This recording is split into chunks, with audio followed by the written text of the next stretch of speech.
Buenas, senhoras e senhores! Vamos dar prosseguimento então ao segundo reinado. No vídeo anterior eu já expliquei para os senhores a política interna, os liberais, conservadores, como Dom Pedro II consegue controlar a situação. Também expliquei a parte econômica, falamos da cafeicultura e do momento de surto industrial, da Era Mauá, que nós chamamos. E quando eu falei da cafeicultura, eu disse que na segunda fase do café, na fase do Oeste Paulista, nós já temos o início da imigração europeia, certo? Para trabalhar nessas lavouras de café. E senhores, aí eu chamo a atenção para um outro ponto, né? Vamos falar um pouco sobre a mão de obra no segundo reinado, porque, ok, você sabe que são dois tipos aí que a gente tem. A mão de obra escrava negra, que é esmagadora porcentagem, principalmente nessas lavouras de café, mas depois você tem a introdução da mão de obra imigrante branca europeia. E, senhoras e senhores, o que a gente vai ver no século XIX é a instituição escravidão aos poucos caindo no Brasil. Né? Eu vou fazer um vídeo ainda só sobre escravidão no século XIX, mas só para a gente entender. A Inglaterra é um agente importante na abolição da escravidão no Brasil, não é o único, como muito tempo se defendeu aí nos debates em materiais didáticos, em sala de aula, né, mas não é o único, certamente está longe de ser o único fator, mas é um fator importante. A Inglaterra pressiona muito para o fim da escravidão no Brasil. Eu já comentei com vocês numa outra ocasião, você não pode acreditar que a Inglaterra é simplesmente boazinha e a Inglaterra está pensando no bem-estar e na humanidade dos escravizados. Ela até tem um discurso, né, forte, humanitário, mas o pensamento britânico que pressiona o fim da escravidão, de maneira geral, é um pensamento voltado ao lado comercial, né? Ou seja, a Inglaterra vende muitos produtos aqui no território brasileiro, e quanto mais gente livre, mais gente assalariada, mais gente para comprar os produtos ingleses, né? Então, para a Inglaterra, não há tanto um lado humanitário. Senhores, algumas leis vão surgir para tentar conter aí essa pressão inglesa, e a discussão estava correndo muito forte aqui no território brasileiro. Em 1831, ainda no período regencial, né, no período do regente Feijó, nós temos a chamada Lei Feijó. O que é a Lei Feijó? Lei Feijó é a lei que entrou para a história, é popularmente conhecida como a Lei para Inglês Ver. Por que Lei para Inglês Ver? Porque ela foi a lei que acabou com o tráfico de escravos no Brasil somente no papel, somente na teoria. Foi uma lei criada para acabar com o tráfico de escravizados, mas o tráfico continuou acontecendo. Tanto que se você olha os dados, né, uma tabelinha, um gráfico, melhor dizendo, sobre a entrada de escravizados pós 1831, você vê que com essa lei dá uma caída, mas pouco tempo depois, como a fiscalização é nula e é uma lei realmente feita para inglês ver, e até por isso que a gente usa essa expressão hoje em dia, né, quando a gente fala que algo é falso, algo é de mentira, a gente fala, isso aí é para inglês ver, né? Então foi uma lei que em teoria acabou com o tráfico de escravizados, mas que na prática não acabou não. Em 1845 nós temos uma lei britânica que deixa muito claro pra gente que o principal interesse da Inglaterra não é humanitário, e sim o interesse comercial, que é a Lei Bill Aberdeen, de 1845. Lei Bill Aberdeen. O que é essa lei? A Inglaterra, ciente, né, de que o Brasil não acabou com o tráfico de escravos em 1831, promulga uma lei que dá o direito da Inglaterra de intervir em embarcações no Atlântico que estivessem fazendo tráfico de escravizados. A Inglaterra podia intervir, mas como que a Inglaterra intervinha melhor dizendo, nesses navios? Ou jogando a carga desses navios no mar, ou simplesmente afundando estes navios. Ou se, o que é a carga desse navio? Seres humanos. Nós estamos falando de seres humanos, senhoras e senhores, que vinham da África como escravizados.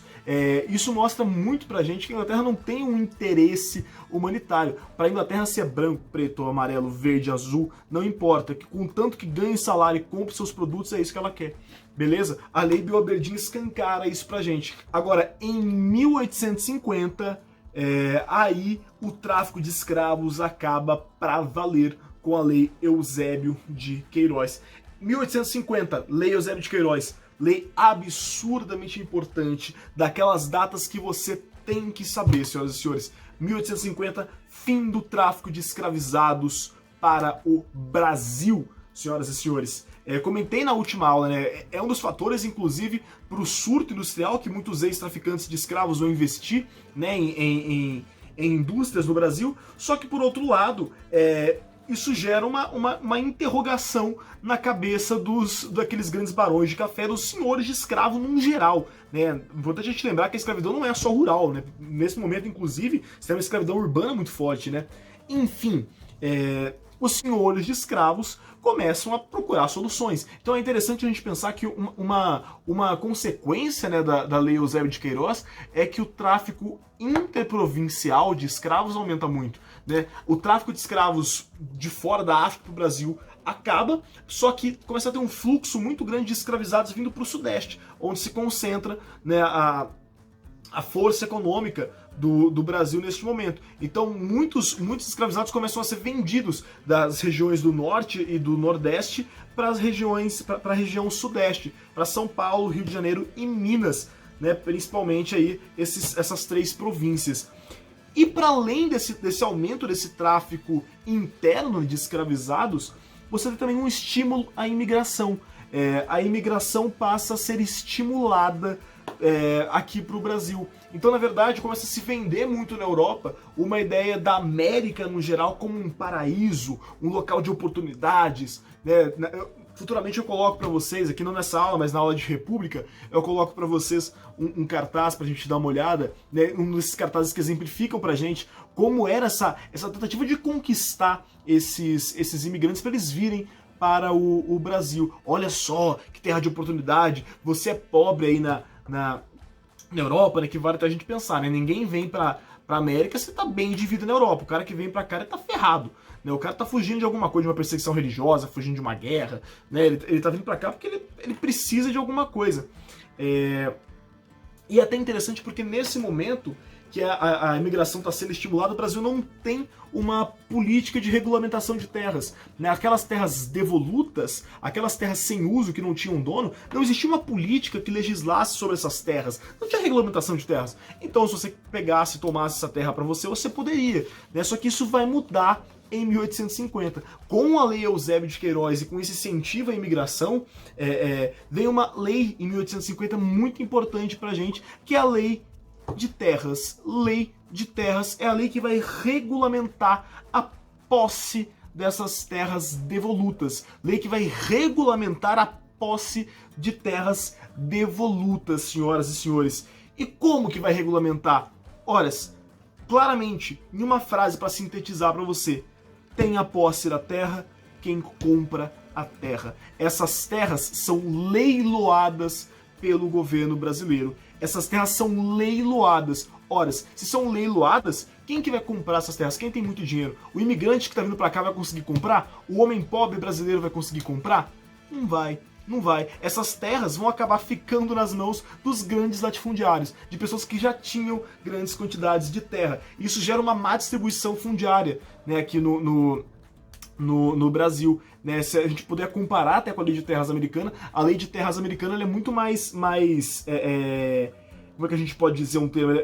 Ela cria uma noção muito mais igualitária do que a brasileira, né? Lá nos Estados Unidos a Lei de Terras ela tem a ver com a pessoa que cerca, né? A pessoa que cerca, que chegou antes, tem a posse. Aqui não, vou explicar isso depois num outro vídeo. Mas aqui não, aqui tem a posse quem compra no leilão do governo. Certo, senhoras e senhores? Tranquilidade? E como que esses imigrantes vêm para cá? De dois modos, né? Até 1850, onde já se pressentia ali que uma hora a escravidão ia começar a diminuir o seu fluxo, né? Já se sentia que uma hora iria acabar o tráfico de escravos, né? A pressão inglesa já era muito forte. Ora, se uma hora vai acabar o tráfico de escravos, é melhor uma hora vai acabar os escravos no geral, né? Então eu preciso procurar alternativas. Até 1850, os imigrantes vinham para cá através de um sistema chamado sistema de parcerias, senhoras e senhores. Sistema de parcerias, um sistema particular, onde esses barões do café iam até a Europa, atraíam esses imigrantes para cá, e traziam por conta própria esses imigrantes. Então o cara realmente pegava ali, fretava, né, uma embarcação, ia para a Europa, fazia sua propaganda, vendia toda uma ilusão, né, para esse imigrante. Não, como assim vendia uma ilusão? Aquela noção de, olha, vem pra cá, né, eu te arranjo um pedaço de terra, eu te arranjo os utensílios para trabalhar, né, eu te arranjo casa, eu te arranjo uma alimentação, e o cara fica maravilhado, o cara pensa, pô, mas eu, minha esposa e meus 17 filhos. Não, eu, Barão do Café, pago a passagem da sua família toda, e o cara vem maravilhado, só que na hora que ele chega pra cá, a realidade é outra,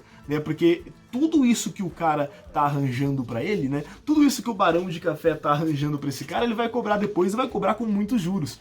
Então, a passagem dele, da esposa e dos 17 filhos, vai ser cobrado, vai ser cobrado. E a cada dia que esse imigrante não paga, essa dívida vai aumentando, vai aumentando, vai aumentando, e vai aumentando, e vai aumentando. A terra que ele ganhou não é dele. Muitas vezes ele tem que pagar, né? Tá lá, tá rendando aquela terra e vai pagar depois.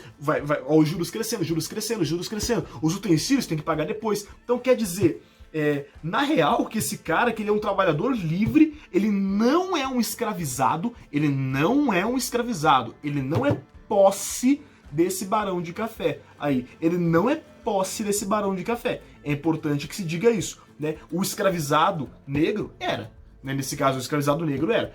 Existia a instituição de escravidão, nesse caso aqui, pois é, mas é muito parecido com uma escravidão por dívida. É praticamente escravidão por dívida, né? Só que no caso, um homem não é posse do outro homem. Então não é um trabalho compulsório, né? Muito similar a escravidão, mas não é escravidão, beleza? Não se confunda.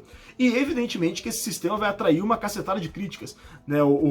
A Polônia, a Alemanha, a Rússia vão criar leis, é interessante falar isso, mas vão criar leis que proíbem a vinda de pessoas para o Brasil, né? A Polônia, cara, criar uma lei, olha, não pode ir para o Brasil, para ter noção de como o Brasil fica mal visto nesse momento, senhoras e senhores. E pós 1850, senhoras e senhores, é o governo brasileiro que vai se encarregar da vinda de imigrantes para o Brasil através de um novo sistema. Não é mais um sistema de parcerias, né? Por que parceria? Ah, parceria do Barão com o imigrante. Agora é a imigração subvencionada pelo governo. Tanto que fica com esse nome, né? Imigração subvencionada. Não é mais particular, agora é o Estado brasileiro. Agora é o governo brasileiro que vai trazer esses imigrantes. Mas, Isaac, pô, eu entendo o Barão de Café trazer imigrante pra cá, porque o interesse dele é ter a sua mão de obra, né? É ter gente pra trabalhar pra ele. Agora, qual que é o interesse do governo brasileiro em trazer imigrantes pra cá? Dois grandes interesses. Povoamento, pra garantir a posse do território, né? Um território que quase se fragmentou durante o período regencial, que se fragmentou na Cisplatina, né? no começo do século XIX, como a gente viu. Então, quer dizer, garantir o povoamento, garantir que tenha gente em todos os cantos do país, mas principalmente o embranquecimento da população, senhoras e senhores. É bizarro a gente pensar isso. Eu espero que todos os senhores, quando ouçam essas próximas palavras que eu vou proferir daqui, percebam a bizarrice desse discurso, né? E a violência desse discurso, mas entendam o que eu estou dizendo. Existia uma proposta de embranquecer o Brasil. O Brasil ainda era um país muito negro, né? Ainda existia uma lembrança forte da independência do Haiti, daquela revolta escrava. Era preciso embranquecer a população, segundo muitos estudiosos. Senhoras e senhores, nós estamos no século XIX. Século XIX é o século do cientificismo e é o século do racismo científico. É o século onde teorias racistas são entendidas como ciência, senhoras e senhores. E eu chamo a atenção da principal, que é o darwinismo social, né? Darwinismo social, formulado principalmente ali por Herbert Spencer, né? Um antropólogo britânico, que vai pegar as ideias de Charles Darwin, né? Vai pegar a ideia de Darwin da origem das espécies, né? Aquela noção de que o mais forte sobrevive, a seleção natural, certo? E vai aplicar as ideias de Darwin para a sociedade humana. Então, para sociedades humanas, melhor dizendo. Olha que bizarro, né? Coitado do Darwin, estava morto e enterrado já nessa época. Darwin não tem nada a ver com isso, né? Mas as ideias do Darwin foram aplicadas para os seres humanos. E o darwinismo social vai criar um conceito que existe até hoje para muita gente, que é bizarro, que é a ideia de raça humana, de que existem raças mais fortes e raças mais fracas. E claro, quem que é a raça mais forte? É o branco europeu. O branco europeu seria a raça mais forte, enquanto as raças mais fracas seriam principalmente o africano e o asiático. O latino também, mas principalmente o africano e o asiático. E é importantíssimo a gente entender o que diz esse darwinismo social, porque ele vai ser a justificativa ideológica de processos como a escravidão. A escravidão vai se justificar no século XIX. Qual que é a justificativa de quem defende a escravidão? De que existe uma raça inferior e de que o negro é uma raça inferior, por isso ele é escravizado. E também uma justificativa ideológica para o imperialismo, que nós vamos ver acontecer no século XIX da Europa sobre a Ásia e a África. Imperialismo também é chamado de neocolonialismo. Então, quer dizer, por que trazer um imigrante branco europeu para embranquecer o Brasil? É a teoria do embranquecimento, ou do branqueamento que a gente chama, para embranquecer o Brasil. O Brasil seria racialmente atrasado, E esse darwinismo social vai impulsionar também a vinda de imigrantes brancos para o Brasil e vai fortalecer fortemente uma noção de eugenia, aquela seleção racial. Enfim, senhoras e senhores, o vídeo de hoje era isso que eu queria falar. Queria falar sobre a mão de obra, e a vinda de imigrantes e a imigração que começa no século XIX. Dúvidas, os senhores já sabem, mande no Prof. Isaac Trevisan no Instagram ou no e-mail profisaac.trevisan@gmail.com. Deixa o like aqui nesse vídeo se você gostou. Quiser comentar alguma coisa aí, tamo junto. Enfim, senhoras e senhores, se inscreva no canal do Calypse se você ainda não se inscreveu. E um beijo no coração de todos. Até a próxima.